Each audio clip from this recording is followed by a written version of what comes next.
আসসালামু আলাইকুম গাইস, কেমন আছেন সবাই? আশা করি সবাই ভালো আছেন। আমিও আলহামদুলিল্লাহ ভালো আছি। Welcome to my channel. দেখতেই পাচ্ছেন আজকে আমি বিরিয়ানি রান্না করেছি আর কতটা ঝরঝরে আর মাংসটা কত সফট হয়েছে। রেসিপিটা ফলো করেন, ইনশাল্লাহ আপনারা এভাবে রান্না করে দেখবেন, এভাবে মজা আর মাংস ঝরঝরে নাই, হবে। তবে মাংস অল্প নিছি। পরিসরে আমি একদম মশলা খুবই কম পরিসরে দিয়ে তারপর রান্না করেছি। তো এখানে দেখতে পেতেছেন আমি আগে মুগ ডালগুলো ভাইজা নিতেছি। তো মুগ ডালগুলো ২-৩ মিনিট ভাইজা নিয়ে তো ওই পাত্রের মধ্যে আমি তেল আর যেহেতু আলু দিব, মাংসের পরিমাণ কম দিব, এ কারণে একটু আলু দিয়ে নিলাম। তো আলুগুলো একটু ভেজে নিলাম, ভাইজা নিলে একটু বেশি মজা লাগে। তারপরে এখানে আমি পেঁয়াজ দিয়ে দিলাম, পেঁয়াজ দিয়ে দিয়ে তেল দিয়ে ভাজা ভাজা করে নিবো। পেঁয়াজটা ভাজা ভাজা হয়ে গেলে আমি এখানে একটু পানি দিয়ে দিব যাতে মশলাটা পুইরা না যায়, এই কারণে।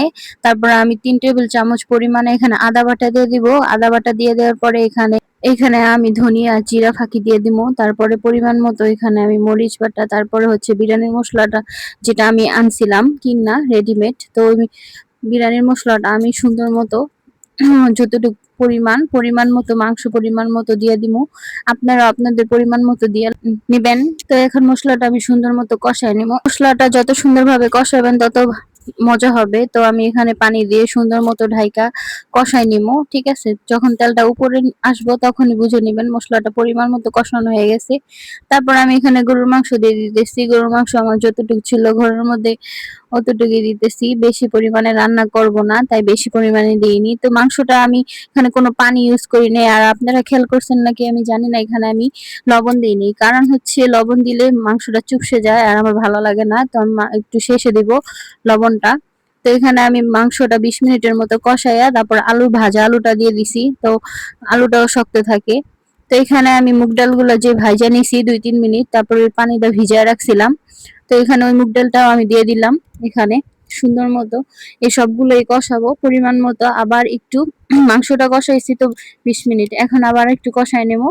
তাহলে পরিমাণ মতো একটা সবকিছু দিয়ে নিছি, তারপরে এখানে আমি সুন্দরভাবে কষাই নিতেছি, ঠিক আছে? পানি দিয়ে তারপর কষানো হইতেছে। তো এখানে আপনারা খেয়াল করছেন নাকি আমি জানি না, এখানে আমি কোনো লবণ ইউজ করিনি।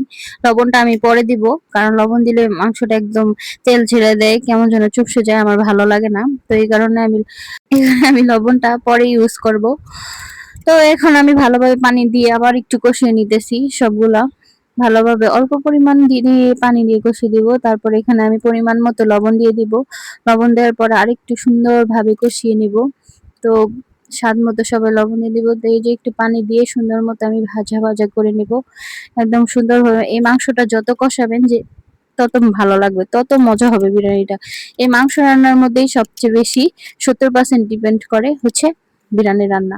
তো এখন অন্য একটা পাত্রে আমি এখানে তেল দিয়ে দিতেছি পরিমাণ মতো। আপনারা যেই পরিমাণে পোলাও রান্না করবেন ওই পরিমাণে আপনারা তেল পরিমাণ মতো দিতে। তারপরে আমি এখানে পেঁয়াজ কুচি দিয়ে দিতেছি। পেঁয়াজ কুচিটা আমি সুন্দরভাবে ভাজা ভাজা করে নিব। যেহেতু আমি গরুর মাংস দিছি, এ কারণে আমি কালো গোলমরিচ দিছি আর লবঙ্গ দিয়ে দিছি, আর বেশি কিছু দিই নাই। কারণ হইতেছে বিরিয়ানি মশলার মধ্যেই সব রকমের মশলা থাকে, এ কারণে আমি কোনো মশলা ইউজ করি নাই বাড়তি। তো এখানে একটু জিরা আর ধনিয়ার গুঁড়া দিছি আর লবণ দিয়ে দিছি আর একটু মরিচের গুঁড়া দিয়ে দিছি পরিমাণ মতো। তো এখানে আমি কষানোর পরে যখন তেলটা উপরে এসে পড়ছে তখন বুঝতে পারছি কষানো শেষ। তো মশলাটা কষানোর পরে এখানে আমি চালগুলা দিয়ে পোলা চালগুলা দিয়ে সুন্দর করে ভাজা ভাজা করে নিছি, একটু ঝরঝরা করে নিছি। যখন একটা চালের সাথে একটা চাল লাগবে না তখনই বুঝতে পারবেন যে পোলা চালটা ভাজা ভাজা হয়ে গেছে। তো এখানে বিরিয়ানি রান্নার জন্য আপনারা চাইলে এখানে দুধ দিতে পারেন, নাও দিতে পারেন, গরম পানি দিতে পারেন, কিন্তু আমি দুধ দিয়ে রান্না করি, আমার কাছে মজা লাগে এই কারণে। তো এখানে আমি পরিমাণ মতো দুধ নিয়ে নিছি, বেশি নেই ১ কাপ পরিমাণ। তো এখানে ১ কাপ পরিমাণ গরম পানি মিশিয়ে তারপরে এখানে আমি দুধ দিয়ে তারপর দিয়ে দিলাম, ঢাইলা দিলাম। তো এখানে একটু গরম পানিও দিয়ে দিছি।